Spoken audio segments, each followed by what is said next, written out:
Bienvenidos, señoras y señores, to another episode of the Bleed Lows podcast. This episode of the Bleed Lows podcast is brought to you by Bet Online. Bet Online is your number one source for all your betting needs. Get the latest odds, lines, and matchup reports for baseball, boxing, golf, and more. Bet Online continues to be the fastest and easiest way to place your wagers, including live betting, and your favorite casino and card games are available to play right from your phone. Head to the website or use your mobile device to sign up today and get in on the action. Remember to use the promo code BELIEVE, BLEAV, for your 50% welcome bonus on your first deposit. Bet Online, where the game starts. And joining us on the Carne Asada for the very first time is the Dodgers shortstop, Miguel Rojas. I say he's the Dodgers shortstop because he's the guy who's been playing shortstop the most for the Dodgers. Miguel, ¿cómo estás? Todo bien, todo bien. Gracias por tenerme aquí. It's a pleasure to say hi to all the fans out there and have the opportunity to be on the show. Miguel, I wanted to start off first with that because things for you at the beginning of the year changed, right? When you signed with the Dodgers, did they tell you the plan was that Gavin Lux was going to play shortstop and that you would play either backup or you'd play multiple other positions? Or how did that change from what the Dodgers initially told you and then when Gavin Lux got hurt in spring training? Yeah, that was in the initial plan when they trade for me. Andrew Freeman, before even the trade was down, he called me and he asked me if I'm okay moving to a different role in my career. I was gonna sign an extension with the team to be the utility guy. They were ready to give that opportunity to Gavin Lux to play short every day and to Miguel Vargas to play second base every single day. And I feel like they wanted to have a guy behind them that can play the positions, like just in case something like that happened. And I mean, unfortunately for Gavin and for the organization, because we would love to have Gavin right now in our roster. He went down, in spring training, and that's when the doors opened for me to play every day at shortstop, something that I've been doing for the last 5 years of my career. I knew I did it in Miami, but I just wanted to do it here, and prove myself that I can play for a team that is going to be a winner and it's going to fight for the World Series. And playing shortstop in this environment is one of the best things that I ever happened in my career. Playing shortstop for a full 162 game season is a pretty tall order. So Gavin Lux gets hurt, and then you're told, hey, you're going to be playing shortstop now. Do you change how you prepared in that season? Do you go, okay, I got to change my regime now because I'm going to be at the sixth spot for a lot this summer? No, to be honest with you, the preparation starts in the off season. I always prepare to play 162 games, regardless of what my role is going to be. I think that's the best way to go into the off season, thinking that you gotta be ready, to play every single day, regardless of what your role is. If you're coming off the bench, you're still gonna play in that game. If you've been cheating, your preparation is the same. So for me, it was a matter of just know that I was going to play short a little bit more. Now I'm 34 years old. You're not finding a lot of 34 years old playing 150 plus games in the big leagues. You're seeing all these shortstops that are playing a lot of games. They play, they're on their like early 30s or even younger than that, And I feel like that's one of the things that I've been so proud of myself that I'm able to do that. And I'm happy that I received the opportunity, and nothing changed. I was just ready to play. So Dave Roberts has told us a lot, and we hear this from other players, that there's really good chemistry on this team, that you guys really, really like each other. And it seems like it's obvious when we see you guys play on the team. I mean, you guys look like you guys are having a lot of fun, but I feel like you interact kind of like with everybody.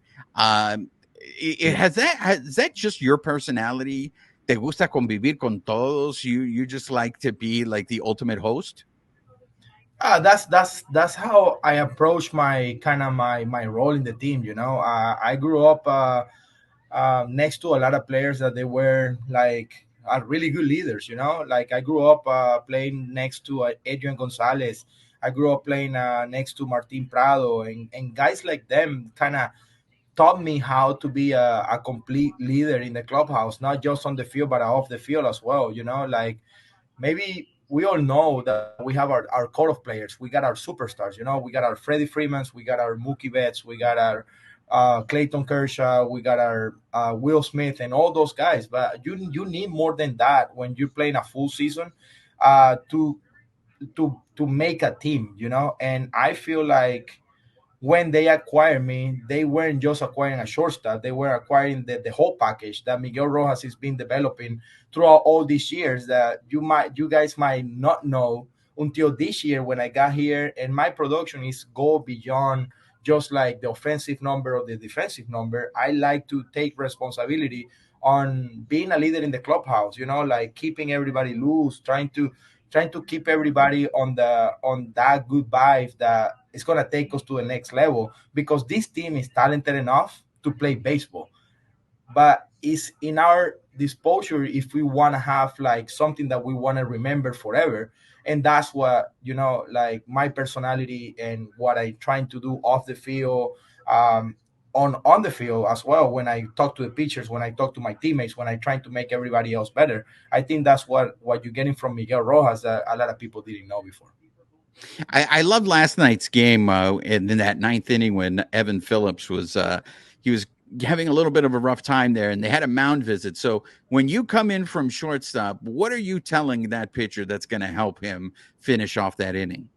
Yeah, a majority of the times it's like, when you're a pitcher and you're standing there in the middle of the line, in the middle of the diamond, uh, with not like so much help right there with you, you probably feel alone, and you feel like you have to take control of the situation and strike out everybody and get out of the jam by yourself. And I feel like more of the times I just say, hey, we're here behind you, let them hit the ball. Your stuff is really good. Trying to give him a little bit more of confidence that probably they lost it on the moment just because of the situation, and let them know that we're behind them and we're gonna be there for them if they need a ground ball. We just turn a double play to end the game. And I think that's the best advice or the best message that you can send across. Miguel, you guys got some new teammates from the trade acquisition, and it really seems like you guys are hitting on all cylinders right now. You guys got Ahmed Rosario. You guys got Kike. To me, it's no coincidence. The team is playing better the minute they started adding Latinos to the roster. I mean, this is a show. We are all Latinos here on there, but when you have guys like that, they always say that the Latinos bring that kind of energy to to a team. Is it true in saying it's infectious? Like when new guys like Ahmed Rosario and Kike come to the team and they already feel comfortable just being themselves. Is that just a product of who they are, or you guys as a team welcoming those guys in? Well, kudos to the organization that are been doing a great job adding the right pieces that we need. I think that's the top of the line. When you have an organization that are in line with what's going on in the clubhouse and with the players. I think it's so much better playing that way. And in Los Angeles, we know we have a Latin community, like we have a lot of Latin people that love Kike Hernandez from his time here. And getting a player like him that is like completely unselfish, like, he's going to come here, he's going to play all over the diamond, he's gonna be doing what he's been doing so far, And Ahmed Rosario has been playing shortstop for his team the whole year, and he's moving to second base and he's adjusting. He's working really hard in the pregame to be a really good second baseman, and that's how that's how you keep winning. Adding those pieces, they know what they come here for, and everything started with the front office. Like management of this team is true to the players. They always tell them what the expectations are, and I feel like that's why everybody kind of bring the best of them when they have the opportunity. I want to be respectful of your time, so I want to wrap up this interview with a series of rapid fire questions that we do on this show. On this show, we're all about the Doyers, we're about Los Angeles, but we're about la cultura. You have looked very comfortable at the plate as of late. You look like you are very comfortable and you're swinging away. You hit that home run, which was your first home run of the series of the Correct. season, and to me, there's a term that we nosotros los mexicanos usamos que es te vamos a quemar la garra. And they were doing that a little bit to you in the dugout, Yeah, they in the did. They fact did. that they gave you the silent treatment. But I remember you saying after the game that you didn't care, that you were going to celebrate. You knew they were going to do something. How was that experience walking into that dugout going, I don't care what you guys do to me, I'm going to enjoy this? Yeah, the thing is, like, I'm one of the first one that give people a tough time when situations like that happen. I'm the prankster kind of on the team, and I have to take it. If they gonna give something to me and they're gonna give me the silent treatment and all that, I need to be prepared for that. And I mean, it was genuine that I start dancing because we have this our dancing celebration when we get to second base, and when we hit homers in the dugout. So I said, you know what? I'm gonna start dancing right here. They're gonna have to join me and celebrate with me. So I just start doing it. I remember Doug say something like, "Look at your teammates. Look at what they're doing to you." And I say, "I don't care. I just gonna start dancing. They're gonna have to join." So it was fun, man. I've been waiting so much for that moment to hit my first homer. I understand having been a really good season offensively for me, but I can look at the past, like batting average and everything that happens in the past already happened. So I'm looking forward to these last couple months of the season and the playoffs. So I'm pretty positive that things are going to start changing for me. Miguel, you mentioned you're the prankster on the team, but there's those people that they love to dish it out, but they can't take it. Are there anybody on that clubhouse that loves to dish it out but can't take it? Are there people that you stay away from that you go, no, I'm not going to mess with him because he doesn't know how to take a joke? Yeah, I feel like there's people like that when you're in an environment where you're every single day you're like next to 30 other people, like not everybody's gonna be on the same mood. Not everybody's gonna be like ready to take a joke or something like that. So you started like to understand the room and the situations. Uh-huh. I think everybody in this team is pretty easygoing, but you have to respect some boundaries sometimes. And I feel like I'm not gonna say that I'm gonna stay away from people, but I'm gonna learn them first before I Uh-huh. do something. So I think I just trying to be respectful, but at the same time, it's my personality, and they're gonna understand that it's nothing personal. So you mentioned the dance celebration. I need you to clarify something for me because I see some of the guys on the team doing it and it's just their arms. To me, las caderas need to be involved, right, Miguel? It's like not only is it los brazos, but tienes que mover las caderas, right? When you're doing the dance celebration. I mean, I feel Mookie does it, but I don't see the commitment on everyone else's part. Well, the thing is, like, you can really ask for a guy that don't really know how to dance to move the hips. We've been making fun of James Allman is being bad, and Will Smith looks like he's going in a different direction. So I don't know. I don't know.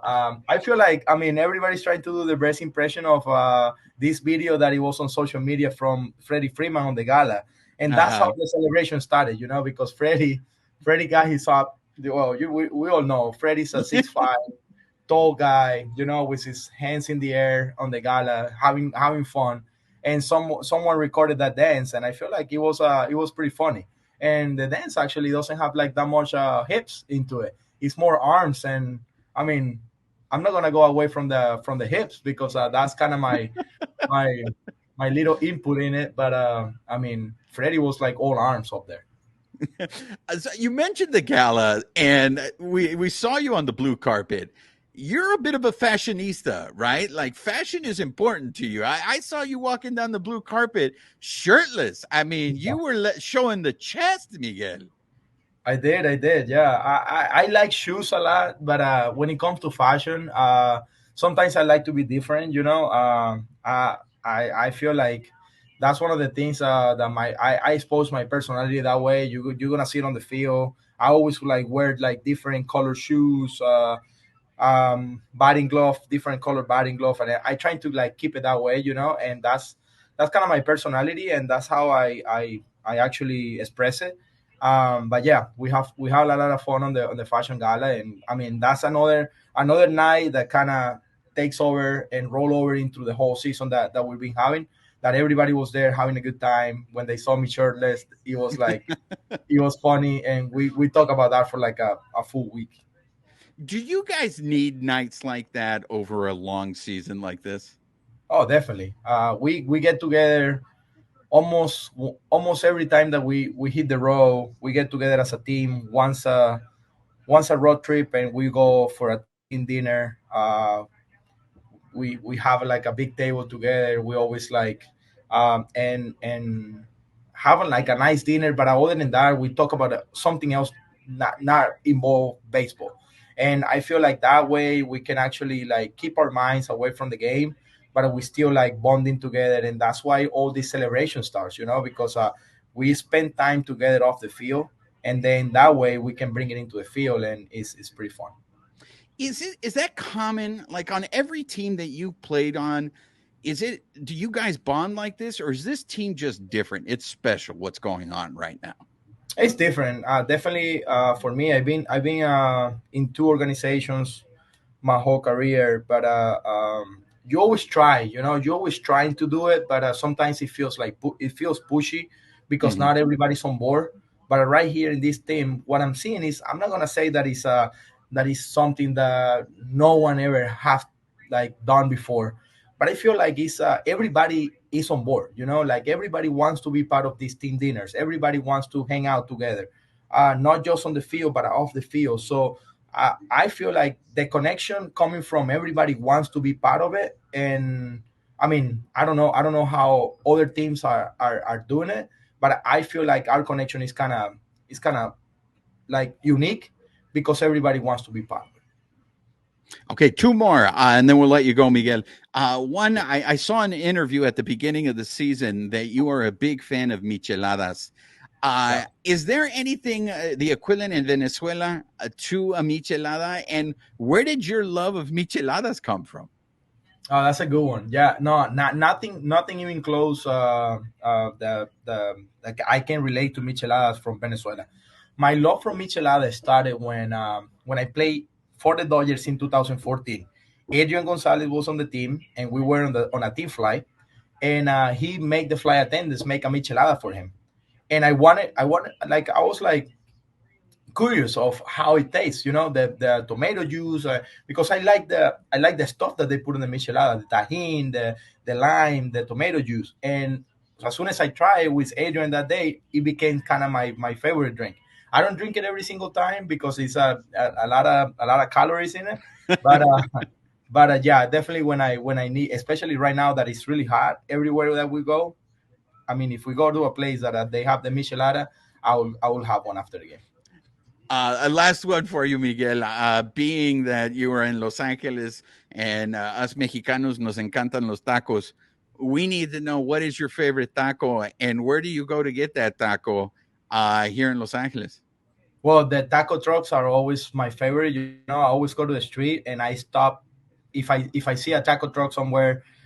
If it's late after the game or something like that, and I haven't eaten anything, I just go to the taco trucks, whatever they are, and they always have good stuff. And my favorite is the carne asada tacos. Not too much on it. I just like salsa on top, and I always have like 4 or 5 carne asada tacos from the truck. So that's my favorite right there. All right. So when you guys win the division this year, Miguel, we're going to bring you some micheladas and hacemos una taquiza ahí for you guys to celebrate. I love it. I love it. That's a Uh, that's a deal. we want to thank Miguel Rojas. Thank you very much for joining us. Good luck the rest of the season, Miguel. You're killing it. Gracias a toda la fanaticada latina también por apoyo y nos estamos viendo en el Dodger Stadium. And a big thank you once again to the Dodgers shortstop, Miguel Rojas, for joining us on the show. And now, of course, you guys have seen La Reina de Playa Larga. She's almost like a regular now. Amy Cuevas is joining us. But our friend, the boatman, Jason Barquero, we haven't seen in a while. So I want to get an update from the boatman. Boatman, while you were gone, there was a lot of slander on your favorite player of all time, Austin Barnes. So I want to give you the floor so you can defend Austin Barnes, because let me tell you, the Dodgers had lost 10 Sundays in a row, and Austin Barnes played on Sunday. And everybody thought, oh, here comes another loss. But the Dodgers won on Sunday, and I believe it was because of Austin Barnes. So, sir, you have the floor. I was also there Sunday, so I believe that's why they won. But anyway, thanks for having me on, guys. I will say this about Austin Barnes. Look, the fact that, as Lasorda would say, the guy couldn't hit water if he fell over a boat. That won't change for the poor soul. But I will give him credit here, and I've come around a tiny bit. I don't know if Will Smith – I think Will Smith just looks tired. I think he's looked tired these last couple of weeks. But one thing I've noticed, and a lot of folks have talked about this, and I never gave him credit for it, so I'm finally going to give him credit for the first time publicly and not just privately. I do believe Austin Barnes does catch a slightly better game than Will Smith. I do think he's a slightly better catcher in some ways defensively than Will Smith. I don't know if it's just this season or what. I've seen something between the two, the difference. I'm starting to see why certain pitchers may want Austin Barnes, like Kershaw, to be his private catcher. So there you go. I'll give him a little. I think defensively he's solid, but they got to give the guy a tennis racket for him to hit the ball. Damn, look at the boatman coming in throwing sliders and throwing cutters. Yeah, he may have missed a couple of starts, but look at it. Yeah, because you're saying everything, boatman, that I've been hearing the exact opposite on social media. On social media, like whenever Urias had a bad start, it was Barnes's fault. Like everybody was bending over backwards to try to bend the numbers and be like, our pitcher's ERA sucks when Austin Barnes is behind the plate. But I was coming around to this argument, and I'm curious, boatman, when you mentioned Will Smith looking a little bit tired, I know Dave Roberts had said that he thinks it's a mechanical issue with Will Smith in terms of his swing. But for the longest time, I was in here defending Austin Barnes, saying, hey, guys, he's the backup catcher. He plays once a week. How can you is he really that instrumental in the Dodgers winning streak? But then I started thinking, is it because he's only playing once a week and you can't give Will Smith more time off? Is that what's affecting Will Smith? So are you seeing that, boatman? Yeah, absolutely. I think they need to bring up, and the name is escaping me right now, but the young gentleman down in the minors, help me out here. Rushing or Hunter Fiducia? Probably Fiducia. I believe it's Fiducia. Because I know there's a lot of people that were clamoring for Fiducia because he has decent numbers down in AAA. But go ahead. I'd like to see him up here pretty soon in September 1st. If nothing else, at least to give. If the Dodgers are beginning to put some distance between themselves and everyone else, I think it would be okay to give Smith some rest. Not just giving Barnes some more reps, bringing up Fiducia and let him get some starts to give Will Smith a rest. I mean, these catchers take a beating, and you can just see it in Will a little bit, not just at the plate, but also when he's catching. You see it. It's just a step behind from what we're used to seeing. But yeah, when you're a backup catcher, I mean, your legs are obviously going to be a lot more fresh, and I think that's what we'll see in Austin Barnes.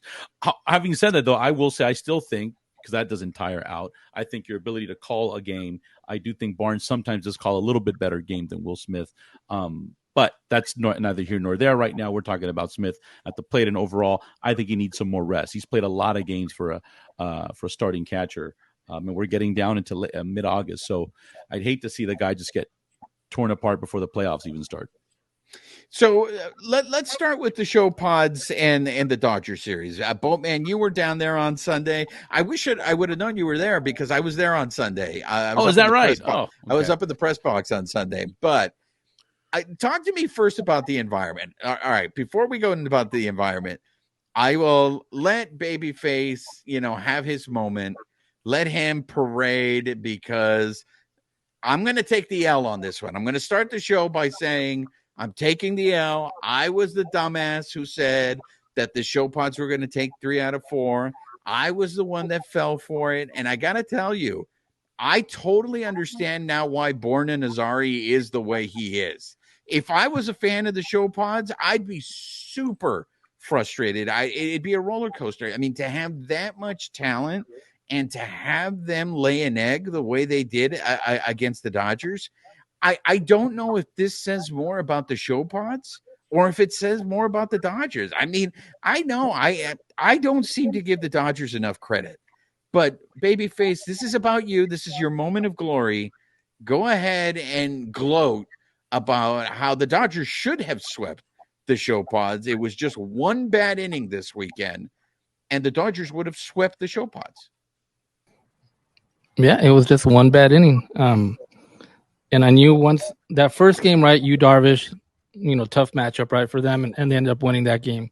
Second game, Blake Snell, another tough matchup. But that was Blake Snell's worst game, I think, in, like a month or something like that. And, they had a high pitch count on him. He was out, the fourth inning or something like that. And then the next two games, I knew those games should be easy wins for the Dodgers. But one thing that I keep thinking about, like when we talk about the Padres, like all that talent, right? All that talent, and they can't seem to put it together. And we've talked about this before. It's kind of like the Eagles, right? Not the flying Eagles, but like the eagle, right? The eagle of each player. And I think that is very tough for Bob. Oh, Melvin. You're saying ego? Okay, ego, yeah, not okay. Eagles. I'm hearing Philadelphia Eagles over here. Man, that's my bad. Go ahead. I think that is very tough for Bob Melvin to manage, and he doesn't know how to manage a Manny Machado, a Sander Bogarts, or Juan Soto, Fernando Tatis Jr. All those guys have huge egos, right? And when you look at, when you think of those guys, do you think any of those guys are compared to a Mookie Betts, a Freddie Freeman? Do they even rank in the same place as far as their personality? How do you think it's team first for those guys compared to Mookie Betts, Freddie Freeman? Do you ever hear those guys talking about it's all about the team, maybe how the Dodgers do? They did that in-game. They did the in-game interview, I think, during the ESPN game where they, you had Freddie and Mookie sitting next to each other, and they're both rooting each other on. They both want them to have great Hall of Fame careers, and everything they do is team first. I don't see that in the Padres clubhouse. I mean, I'm not there, but you see that in ours. Yeah, I mean, I don't see that with the Padres. I think those guys are me first, right? Juan Soto's playing for a huge contract coming up, right? Tatis got one already. Machado got one already. We know those guys. We know those guys don't mix that well. We've seen it before, and I think, like I said, I think that. I think people just think hey, let's get this guy, he's a star. Let's get this guy, he's a star. Let's get this guy, he's a star. Let's put them together, and we're gonna win. But as we're seeing, it's not that easy. And I think Dave Roberts has done this over continuous seasons. He may have stars on this team, but they all buy into the same thing, and I think that's what works with the Dodgers. Reina, so you agree then with Babyface that the show pods are just all in it for themselves? There's no I in team except if you're the show pods. I think they could probably learn a thing or two from our clubhouse. Not being in theirs and not seeing the actual dynamic, it doesn't seem like they have the cohesiveness that we do. And also, since we're giving Babyface his credit, he did go with 2-2 on the split for San Diego, but he did have his ghost pick of maybe 3-1, so he gets half an imaginary point. Yeah, don't humor him on this bullshit of his. It's half of an imaginary point that when we were talking. His revisionist. When we were talking in my Borna, head, it's like he's fucking Donald Trump over here. It wasn't. When we were talking, you know what? I take it back. When we were talking to Borna, I said 3 out of 4. And later when we did our picks, I said I just went safe there. But when we were talking to actually Borna, I said 3 out of 4. Unbelievable. I can't believe you guys let him get away with this shit. It's such bullshit. Boatman, do you agree with this? I mean, do you see that? I mean, are the show pods, is that what the problem is? Is it their egos? First of all, I'm going to give them the same credit that I gave Noah Syndergaard. They suck. Look, Juan remembers that episode. So look, here's the deal. The team, you're absolutely right, though. They can't put it together. Bob Melvin needs to go. He's going to go. If I'm the owner, I actually thought Bob Melvin was going to be a good fit for this Padres ball club until Bruce Bochy became available last offseason. And I remember looking at a friend and saying, if I'm San Diego, I'm doing everything I can. Screw Bob Melvin. I'm signing. Imagine the story that would have been a homecoming for Bochy. I think the last guy that took him to the World Series, if I'm correct, 98, whatever that year was, right? Not to mention what he did with the Giants, but to bring him back to San Diego with this much talent, and look what he's doing down in Texas. Now, Texas is a very talented ball club, but to exactly what Roger said, and I couldn't agree with him more. Yes, it's how do you manage superstars? It's what Joe Torre was very good at, right? And that's what we saw him do. He wasn't this magician at baseball, but he was great with egos at the Yankees. He was great with the Manny Ramirez's, and let's remember that group that we had, right? And got them as far as they probably could. And there's coaches that do that. Dave Roberts, for all the things that I'll say, and a lot of folks will say, I don't think he's the greatest in-game manager, especially not in the postseason. But I do think what he does really well, and I'm very, very serious here, is exactly that. I think he knows how to manage players. He's a player's coach. He knows how to manage egos. He has great relationships with these guys, and he probably surrounds himself with great other baseball minds, and they make for a good team. So I think when you put all that together, I think that's what you're seeing in that cohesiveness that we're noticing. But yeah, look, Manny Machado is who he is. We knew who he was. There's a reason why he's not a Dodger, and we're seeing it now down south. He's just an egomaniac. Not a guy I would want to have a beer with. Maybe somebody else, but not my cup of tea. Juan Soto, he's doing his thing. You're right. They're not gelling. I think I agree with what everyone has said. They're not gelling. The pitching is no good, though. Let's call that. That's been a little bit of a disaster for them as well. They can't seem to put a string of hits together. Tatis does not look comfortable. He does not look comfortable. Now, nobody looks good when they're struggling. I get that. But he hasn't looked comfortable since he's come back. Something's going on there. This is definitely not the Padre team that was, with their rims, their car rims hanging down on their down their neck or whatever and all that stuff. No, I mean, I'm loving it. Don't get me wrong. I'm glad it gives them a humble pie, and they deserve it. And look, here I am. I remember when I was on this show, guys, and I'll move on. I'll make this last point. I did not think the Dodgers would be sitting where they are right now, and here they are, and they have overachieved. It's the first time I can say, in my opinion, in many, many years, maybe in a decade, that I think the Dodgers have actually, or over a decade, that they have actually overachieved some expectations, and I think a lot of folks' expectations of where they're at right now as we're sitting here on August 9th. And the Giants have been the surprise, but they're hanging in there. But yeah, no, the Padres, there's a lot of issues there. I think we're going to see them implode here in the offseason.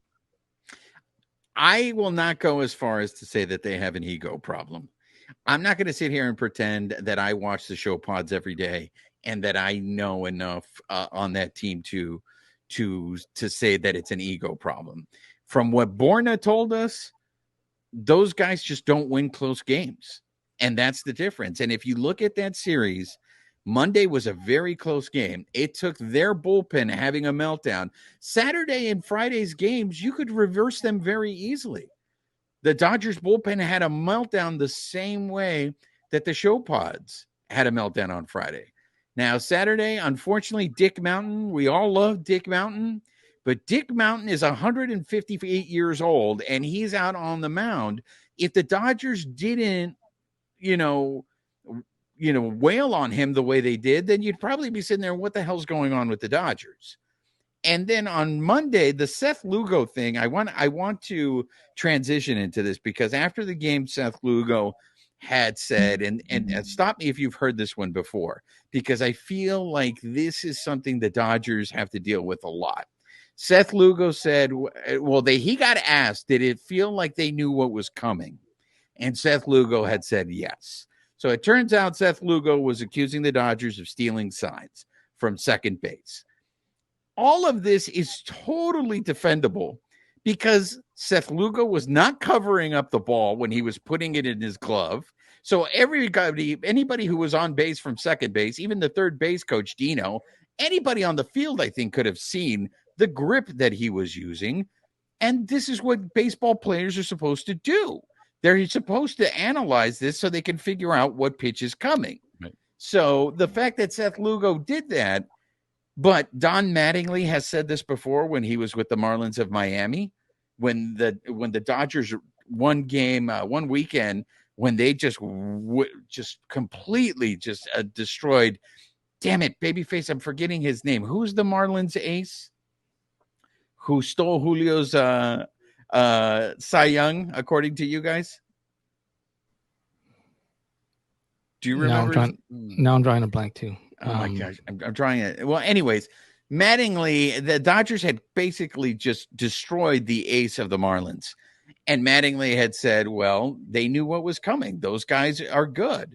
So I want to give credit to the Dodgers. The Dodgers do a good job of scouting other teams and figuring things out. So Alcantara, Juan. There you Sandy go, Sandy Alcantara. Alcantara. There you go, Sandy Alcantara. Thank you. The Dodgers, they deserve credit for that. This is why they're as good as they are, is they study these guys and they're able to figure these things out. So you got to give them credit for that. So this is my bad. I should have known that when they have Dick Mountain and Seth Lugo pitching the last 2 games of the series, the Dodgers had at least a very good chance of just breaking even there. Reina, what did you think of Seth Lugo throwing shade at the Dodgers in terms of the stealing of the signs? I mean, if he's going to be frustrated, he should probably look more towards his own team. They've had some challenges. They've also thrown some shade our way, done some unsportsmanlike stuff to us throughout the season. So, I don't know, just look inward before you start, I don't know, saying stuff about other teams, especially if they were stealing signs from second base. Totally legit. It's part of the game. Boatman, what would you say to Mr. Lugo, who was leaving pitches right over the plate? And I mean, these are major league hitters. They're going to hit that stuff. Yeah, well, I'm getting on my feed here that Noah Syndergaard just announced he's changing his name to Dick Mountain. Back to that game though. What I will say is this: it's a great name. Yeah. Now, was he up? Was he the one that threw the grand slam? The Betts hit the grand. Okay, folks, look, this is a simple, junior high baseball. You're down on the count as a pitcher, 3-0. You put it right down the middle to a guy named Mookie Betts. What did you expect? I expect even a high school kid to be able to sit on that after someone gave him the green light that was going to happen. You don't need to steal a sign to know at 3-0 with the bases loaded, he doesn't have anywhere to go but to put one at least on the corner, but he put it right down the middle. Well, shoot, man. I mean, what did you expect? So, no, that doesn't take any you're not stealing signs or anything like that. The other thing, too, the Dodgers have what's made the difference this year and why I'm beginning to think that this team could end up doing something special is they're loaded with veteran hitters this year. They're when you get past the fifth, the fourth or fifth batter, they're maybe not the sexiest names you're going to get out there in baseball or so, right? Once you get past Mookie Betts and Big Mountain could be a sexy name, but anyway, but you get past down that lineup. But guys like Peralta, guys like that who are just they're veteran hitters. They're tough outs. Every single one are tough outs. It's the first time I've seen a ball club that can the Dodger ball club made out like this. And let's call it what it is. When you got Freddie Freeman and Mookie Betts at the top, I mean, a 1-2 punch that's been incredible. They've played every penny that they're worth this year, and then some. They're hard outs. This team is tough to get out. That's why they're, I believe they're second in the league, right, in home runs in baseball. If I get that correct, I think it's the Dodgers. And so it's they're not they're not reading pitches. They're just smart hitters. That's what I'm trying to say. They're smart hitters. And they're going to be tough outs. They're going to strike out once in a while. I mean, if you're Muncy, you're going to be striking out a lot. But even a guy like him, he's got a lot of power and he comes through. No, they're not. They're just smart. It's a smart veteran lineup mixed with a couple of young guys that I think it's going to give them some trouble in the postseason. Other teams some trouble. Babyface, you were there on Monday. I mean, you saw it. I mean, he went through their lineup in the first 3 innings. I think it was 9 up, 9 down. So all of a sudden it's that 4th inning where things completely changed. But now it was those guys were looking at him for the second time in the lineup. What did you see on Monday? What did you hear? Yeah, I mean, I think what it is too is after he was questioned, right? Did they know what was coming? He's like, yeah. It's like he starts putting out there that C word, right? Cheating, right? Like, and people hear cheating, right? But they don't understand that this cheating is a part of the game, right? When a guy picks up signs, they're not using any technology. They're just using the human eye. They're picking up signs. That's right. They're picking this up. This is not cheating, though. But that's what I think he tried to put out there, like, and I've seen it where people are saying like, oh, Dodgers are cheating, blah blah blah, right? Right. Trying to give them that rep when they're not cheating, right? I mean, it's a part of the game, and like if you're a major league pitcher and you don't know how to change your signs, for one, if they're picking up the signs or where he's showing them the grip, I mean, that's on you. And Absolutely. and I think the Dodgers came out that fourth inning, they were down. The previous inning they gave up 5 runs, right? So they come back, they're down 5, and they got to start chipping away, right? Yeah. So they start, I think Peralta, the first guy, gets a single, and then they just start getting a couple hits, and then there was a couple doubles. Next thing you knew, it was 5-3, right? And then 5-4, and then Mookie hits that grand slam, and then they just took off from there. But yeah, I mean, I think, like Dave Roberts said, I think it's just an excuse. He had a bad inning right there, and I don't know. And I've heard a lot of Padre fans were complaining like they should have took him out before he even faced Mookie. Manager bad decision there too as well. I mean, but I think he had a bad game, and he's looking for some way to kind of not have everything fall on him. Like, oh yeah, you were really bad that game, and trying to just pass the buck along. Well, I mean, look, the Dodgers did not face Joe Musgrove. They did not face Michael Wacha, who's been having a really good season for the Show Pods. But it's just, if I was a Show Pods fan, I understand why Borna is as frustrated as he is with that team, because there just seems to be way too much talent on that team. And for them to, you felt, that's what I wanted to ask you, Boatman, you were there. I know I saw a lot of Dodger fans down in San Diego, but I mean, that kind of energy I thought was very palpable. And the Show Pods fans, I thought, brought it, or was that just Dodger fans down there bringing it? I thought the Padre fans were a little tamed on Sunday. And the series was 1-1 on Sunday, right? So the series could have still been theirs. And it didn't have that same energy as it's had in the past, or recent past anyways, from the Padres. I think when you're 10 games out, I think at that day they were 10 games out. Yeah. Then, there's not a lot to be cocky about. So that's probably what tames the fans right now in San Diego. And so, they're going to get excited when their big guns do stuff. But yeah, I thought it was a tamed environment, and just like always, it's what, 50% Dodger fans there, right? And so it felt very comfortable. I should not feel comfortable as a Dodger fan. Think about that, right? We should not feel comfortable sitting in an opposing team's ballpark, but we do in San Diego. And so that says everything you need to know about Padre land. And unfortunately, I don't think they'll ever be able to shake it off. Real quick, one thing, I don't know if I just missed it or it really wasn't there. Like previous series, we've always talked about the crowd like being really into it, right? They're just roaring to go, but the players are like really into it. I didn't see that much from the Padres this time around, and either maybe because they didn't have the opportunity to get like that, but I didn't see them like really like just being really into it and super excited about anything they did. I didn't see it this series. I don't know. Like I said, I don't know if it was just maybe they're feeling where they're at and they kind of like knew maybe it's not really worth it to do it. I mean, I don't know, but I felt that they were a little different this series. They were also getting beaten by like really like we scored a lot of runs. It wasn't like it might have been close for an inning or two, but I mean, you add up all the runs and we definitely came out ahead. So you would hear those beat LA chants here and there when they were ahead, but then it would get really quiet, at least from the TV, when the Dodgers turned the game around. Babyface, I think you're right. I think the only time we saw it was in the 8th inning on Saturday. That 8th inning on Saturday, they were feeling themselves. And that was the Show Pods team that you saw in the playoffs last year. That was the team that, they fed off of it.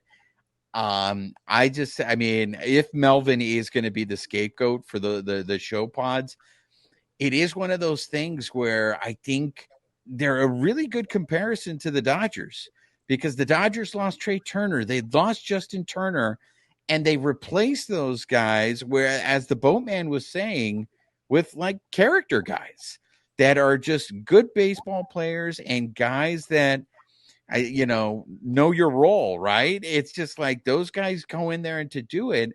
So maybe and I think you've been saying this all along, Babyface, is that when you have a team full of superstars, you still need those glue guys. You need those guys that are going to do the dirty work.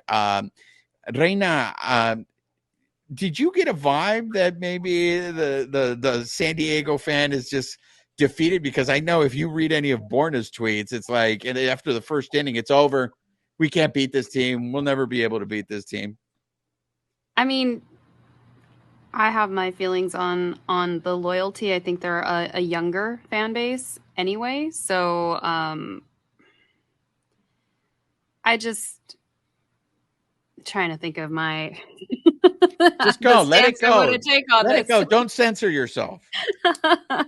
It's interesting to see that, yes, you're going to cheer for your team when good things happen, but like when you're at Dodger Stadium, the energy's there the whole game. Even when you might be slumping a little in the game, you've got the fans that are starting chants like to try to get the energy back going. At least in this series, I only heard chants when they were up, and that was it. And then the stadium was quiet unless you heard the Dodgers fans. So it's an interesting dynamic to see how fans interact, even in their own stadium, where Dodger Stadium, it's never quiet there.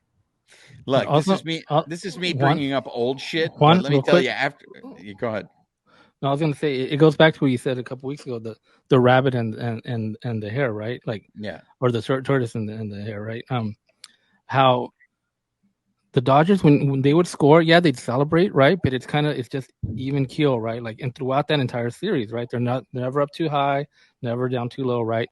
And even after the Monday game, when they asked Mookie, like, is there something a little extra that you guys try to prove a point this weekend? And he's like, not really. He's like, you can write it and say that if you want. He's like, but not really. I mean, but I think there is. They may not say it, like I said, but I think they get a little bit up for this when they play the Padres, right? They know what happened last year, and I think they kind of get up to it. I mean, they know, and Mookie pointed out too. He's all like, it doesn't really mean anything, right? That they beat them, in season the way they've been beating them, right? Because it all matters in what happens in October. But I think they're still trying to show that what, we're the team that runs the West, right? And until kind of we say so, it's kind of going to be that way.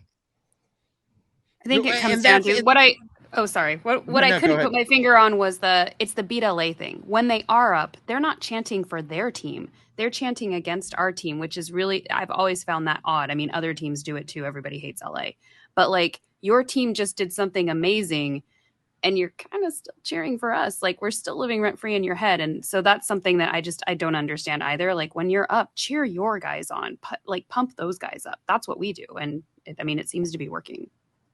Well, that's to me what was the most frustrating thing about this weekend. And that is, how the hell did they lose to this team last year in the playoffs?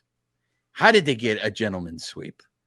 Like, you see this and you're just like, how the hell did they lose? And that's what's so frustrating to me. I want to segue real quick because there's some updates that I want to get your guys' opinions on this. First of all, so the Dodgers signed this 19-year-old Korean that on social media, people were losing their mind going, because again, the Dodgers made this move where they just basically traded these two people to the Medias Blancas, and they did it just so they could get an international trade slot. Next thing they know, they get this 19-year-old kid. Here we go, ladies and gentlemen. Join the game with me. Hyun Suk Chang. I totally butchered that. Hyun Suk Chang. Okay. Hyun Suk Chang. I'm just going to keep saying it. Hyun Suk Chang, who's supposed to be, even though nobody's seen him out here, he's supposed to be this great stud, and I already saw it over social media. We're going to have Ohtani. We're going to have this guy in the rotation.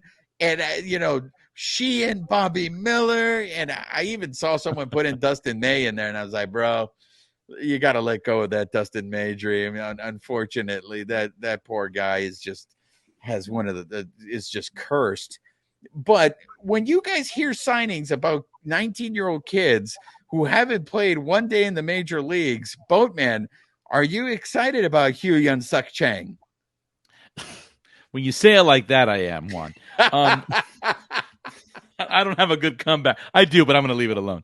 No, look, the thing is here, I'm excited about the kid. Although I heard someone say today, he's going to be great in 3 to 4 years. Look, I have a problem with that, but that's a larger discussion about baseball. They love to have these guys stuck in the minors forever. In soccer, I mean, out of the womb, if they can play, they're going to be out there at 18, 17, 19. And, I have my theories behind that, but they love to let them sit there and cook and baste and all that stuff until they're ready to go at 24, 25 years old. And not have to pay them real money. Right, exactly. So, yeah, we're not going to see him this year, although you could make an argument he can't be any worse than some of the pitchers we got on our own roster. I really don't think so. And so could he have an effect? Absolutely. And I think he probably would be better than half the ones that we got already, at least for a quick minute until they figure him out. But the politics aside and all that won't allow a player like that to come up because they got to pay their dues and all that neat stuff. But who knows? He might be ready in a year. He could impress. Kershaw came up at a very young age. Of course, he's Clayton Kershaw. Not everyone's a Clayton Kershaw. But I'd like to see more of that, instead of waiting until they're 23 or 24. Reina, how excited are you? Can you say it with me? The name or how excited? Yeah, the name. I want you to hear. I want to hear you say it. Hyun-Suk Jang. There we go. How excited are you about that? I mean, it's a signing. It might be a couple years before we see him. It's great if he develops, but unless he's going to start next year, yay. If we get him, that's great. I'm still not really on the Ohtani train, so we're still going to need to bolster pitching next year, and that's kind of where my focus is. Boatman, you have to know that La Reina does not subscribe to the Shohei Ohtani show. She doesn't want to watch that show. She's not a fan of that show. I am ready to co-host it with Juan. I am all about the boat. Get on the boat. Yeah, get on the boat. Oh, that's a new segment. That's another segment. Right? Look at Roger. He's getting ideas like, okay, get on the boat. That's a good one. But I'm going to need like a choo-choo thing too, like a tugboat. Anyways, whatever. We'll talk about that. Yeah. But we'll battle afterwards. Yeah, exactly. Babyface, are you just worried that we're no longer going to have room in the press box when Hyun-Suk Chang and with Ohtani, we are going to no longer be invited to cover games for the Dodgers? We'll be invited, but I think we'll be outside the stadium, like trying to, go buy a ticket, pulling up our phone and kind of seeing what's going on. And I think, I'll be parachuting in. So but if you're asking me, I'm going to pump the brakes. Like I was telling you earlier, like the 19-year-old kid out of Korea. I mean, he was projected to be their number one draft pick in the KBO. Okay, great. But out of Korea, like, who was the best Korean pitcher that's come out of Korea? Chan-Ho Park. Chan-Ho Park. Okay, decent career. Hyunjin Ryu, decent career. Do you think there's better Japanese players that came out? Well, that's it. You bring up a very interesting point because I think Shohei Ohtani's really been the only one that's really made a mark. The other ones I think have been serviceable, but for a very short amount of time. I don't think they've had the longevity except for Ichiro. Because Ichiro there's been more success. There's been more success from Japanese players than there's been Korean players. So that's why I'm kind of like, I don't know. I mean, if this guy comes and he's like this great pitcher, awesome, right? But like I said, he's 19 years old. He's gonna go through the minor leagues. It'd be like 3-4 years until he makes it to the big leagues. I mean, so who knows? I mean, it's just like them drafting a high school kid in this year's draft. That's that's pretty good. But we won't know. And and like I said, the competition is different in Korea than it is in Japan, than it is in the US. So we'll see until he comes over and he's here. And if he lights out, like I said, awesome. But like I said, we don't know. We don't know anything about him, and we'll see how he progresses. And we'll see. Hopefully, like everybody's excited, and hopefully he's a guy that can slot right into that Dodgers rotation in a couple years. With Shohei and Bobby Miller and those guys, and we'll see. Before you guys add me with this Hyunjin Ryu love, I just want you to know, ask Tim Belcher if Chan-Ho Park, because I think Chan-Ho Park, he really kicked it into a new gear against Tim Belcher. So if anybody gets that reference, 2 shows nightly at the Pacoima Hilton. Anyways, other news, Walker Buehler threw in Arizona today, and then Blake Trinan threw in Arizona today. So again, this is starting to feel like deja vu to me. This is exactly what happened last year We already saw it with what happened with Daniel Hudson this year. The guy comes back. He has one great start. This is awesome. The bullpen is fixed, Daniel Hudson. And then the next thing you know, we're losing Daniel Hudson. Reina, you're shaking your head. The way these guys are talking about Walker Buehler and Blake Trinan, they are now saying it's a given. It's now no longer a hope. It's a given that these guys are going to make their season debuts in September. Why are you shaking your head? Are you concerned? Yeah, Doc said today that the outlook was good for Bueller to be on track for September, but we talked about this a couple weeks ago. I think it's concerning that you'd be able to ramp up Walker to that level in September when we're going to be, going head to head with the last of the teams, either, trying to knock people out of the wild card running or whatever. We did that with Blake Trinan last year. He came back for 1-2 games, and then he was back out, and he's been out all of this year up to this point. I don't think it's worth it. You want to ramp him up, throw him in a couple times, maybe from the bullpen, sure. But even then, if it's high leverage and it stresses him out, do we lose him again for next year? And I don't think it's worth it. Here's my thing. It's because it's going to become a numbers game now. Boatman, if Buehler comes back and Trinan comes back, who's going to be the odd man out right now? Who are you sending down to make room for those guys? Yeah, that's a tough call. I agree with Amy. I think at best, especially Buehler, I'm going to focus on Buehler for a sec. I think at best he's a reliever. He's going to help you eat some innings, maybe a long relief, especially in the postseason. If you got to get a guy out, a starter who only went maybe 4 innings or so, which is very common now in the postseason, then maybe Buehler. How dare you talk about Tony Gonsolin, sir? 3 innings.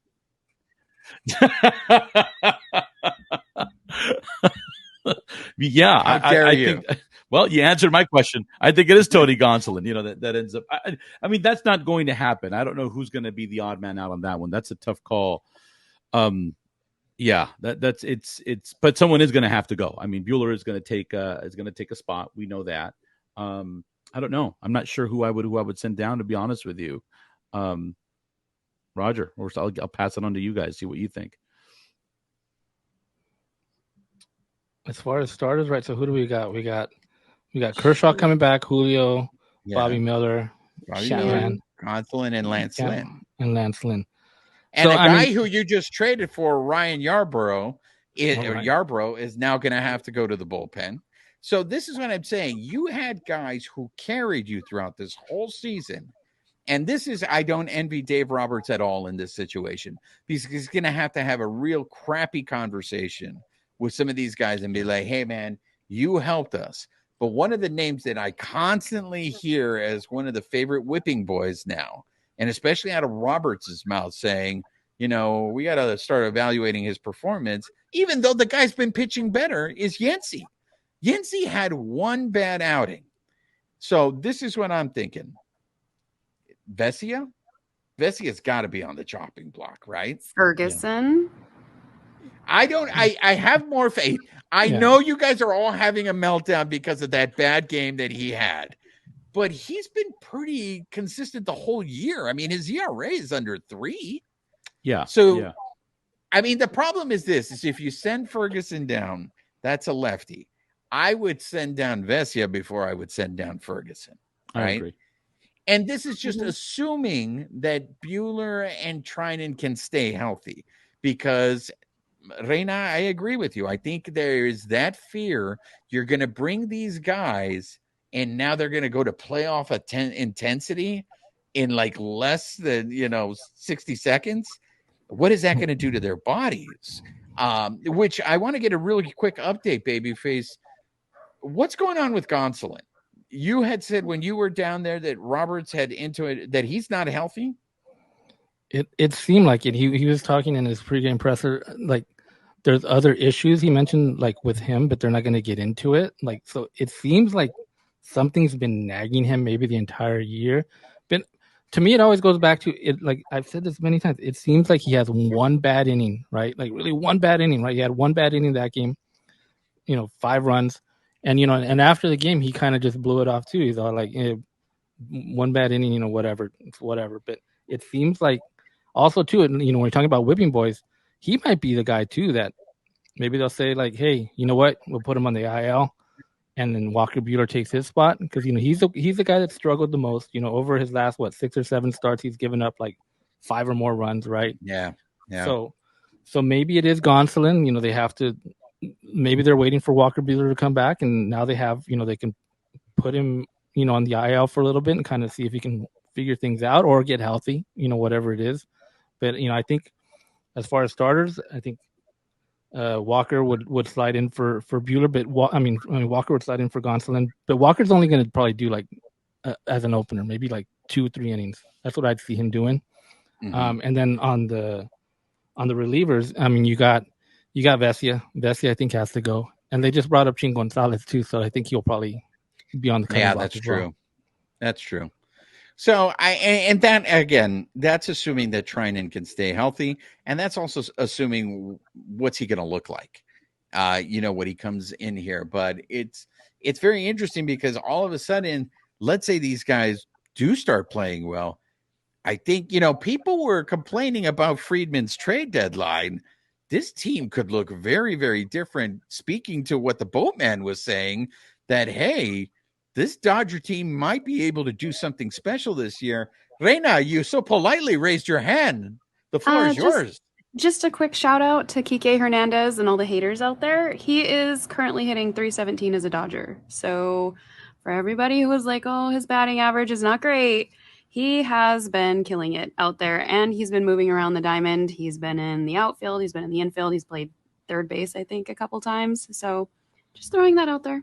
That's all. And there you go. The president of the Kike Hernandez fan club just chimed in. Welcome to the show. I want to wrap up because this weekend is something very special that's going to happen. It's special to us here on the show. For you guys who have listened to us for the longest time, you guys all know we all stand for Fernando Valenzuela, and we had been advocating for years for the Dodgers to retire his number.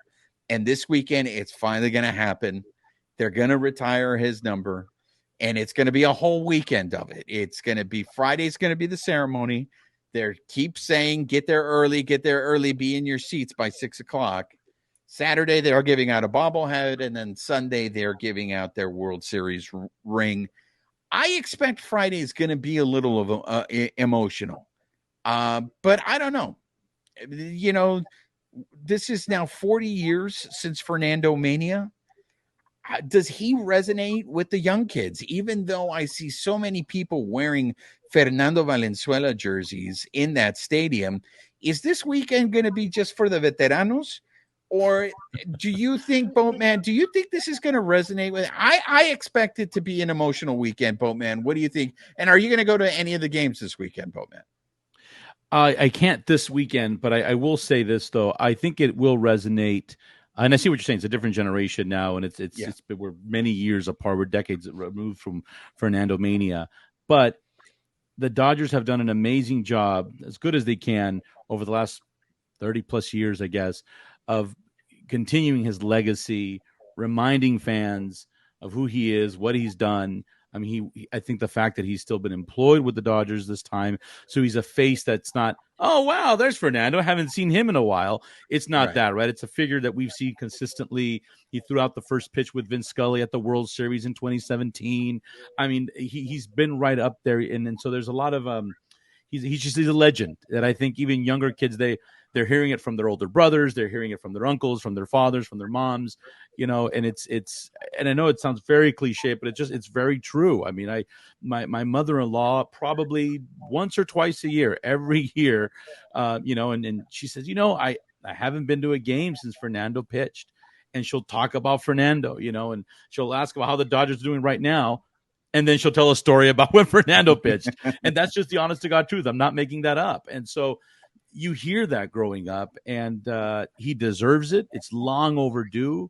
He means a lot to the city. And what else can you say? I've always thought the Dodgers actually should be doing a better job of honoring their players. I'd love to see more statues. I'd love to see more jerseys and things like that. But we're seeing it now as of late, and I commend them for doing that. I think it was long overdue where you see other cities and other towns do that. I mean, when you've got Steve Garvey's name hanging up in Petco Park, yeah, I mean, because I think San Diego has like 3 or 4 legends or something.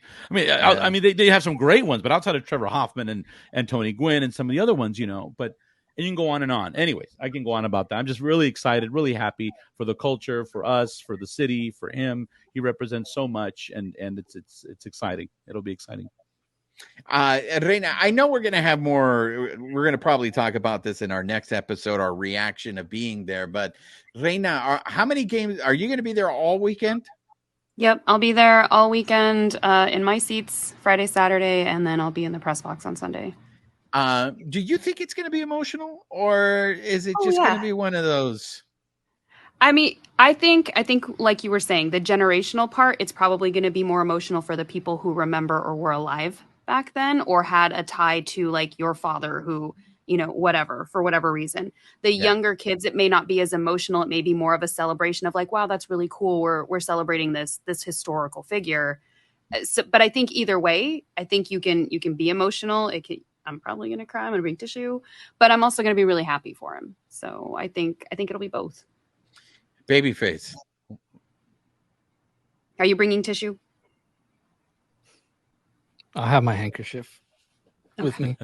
But yeah, I mean, I think we discussed this when we had Fernando on the show. I've seen every year, like you'll see Fernando go to spring training, and you'll see young kids go up to him, like young kids that obviously weren't alive 40 years ago, right? And they still go up to him, right? And I think it's because their parents, their uncles, their grandparents, whoever it is, right? They taught them like, hey, this is Fernando Valenzuela. This is what he did. This is what he means to the city.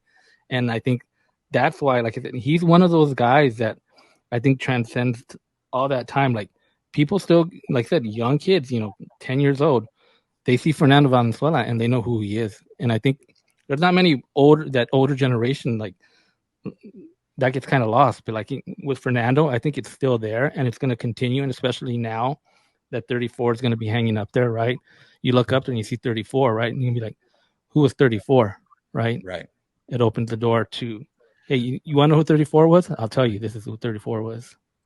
He's like Vince Scully. He's like a family member. Like Right. To some people, he like whether Vince Scully was on the radio in your house or on the TV, Fernando, he's a household name, and it's especially like the Latino culture, like he was a household name. So he is more like family to some people. I ain't gonna lie. I'm fully expecting to be bawling.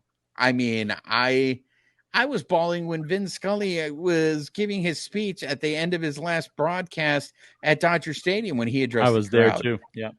I fully expect to, when that 34 goes, when they unveil it, I know I'm going to bawl, and it's because of the fact, and this has stuck with me so much, when the Dodgers won the World Series in 2020, and you saw the videos of fans reacting to the Dodgers finally winning the World Series.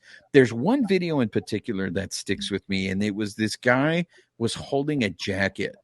It was an old, like it looked like an old 80s puffy starters jacket, if you guys know what I'm talking about. Mm-hmm.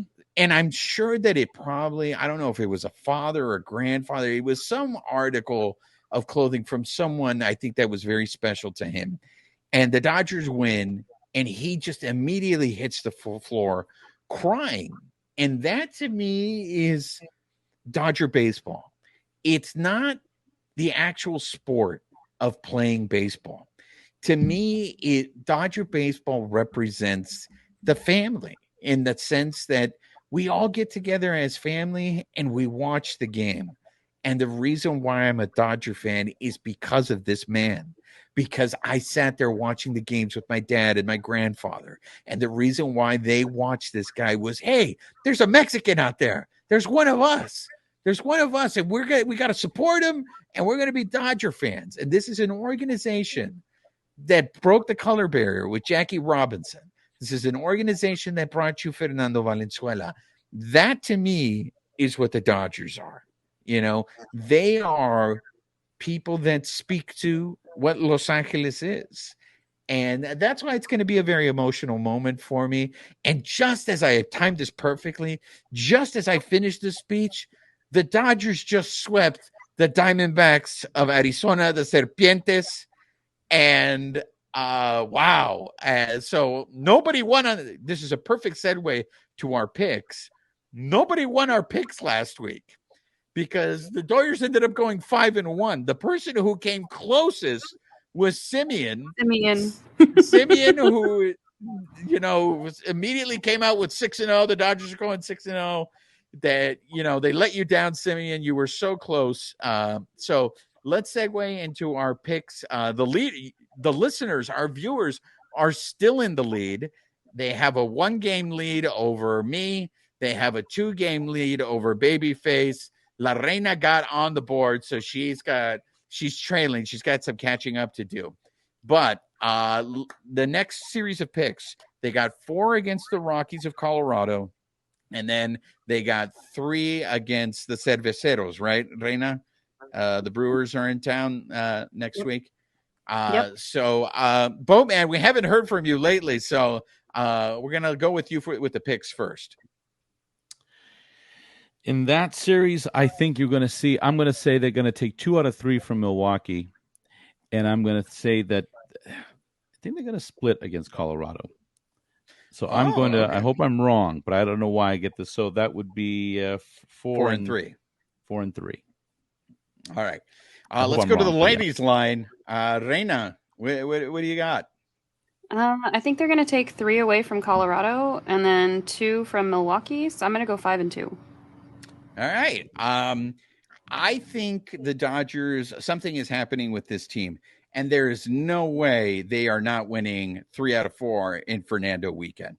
There's no way it's, and then I don't know. I mean, these trade acquisitions, but Miguel Rojas joined us earlier, and he told us, I mean, this team genuinely they like each other. They like playing for each other. Yeah. And I think this is all what you guys are saying, that maybe this is what's missing from other teams, is that these guys sit there and play for each other. So I think there is an energy on this team that they're going to go on a run if they're not already in the middle of a run.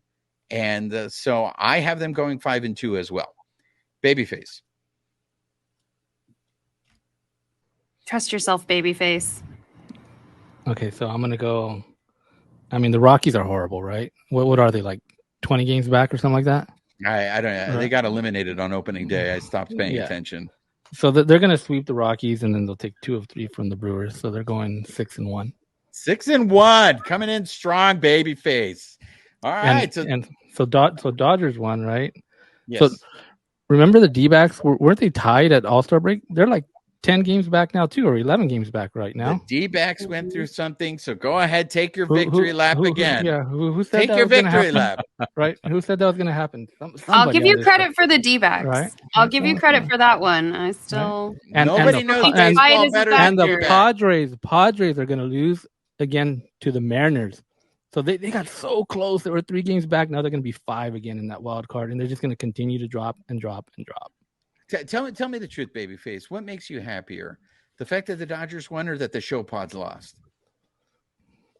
I take joy in both. Yeah, the two are not mutually exclusive. Exactly, right?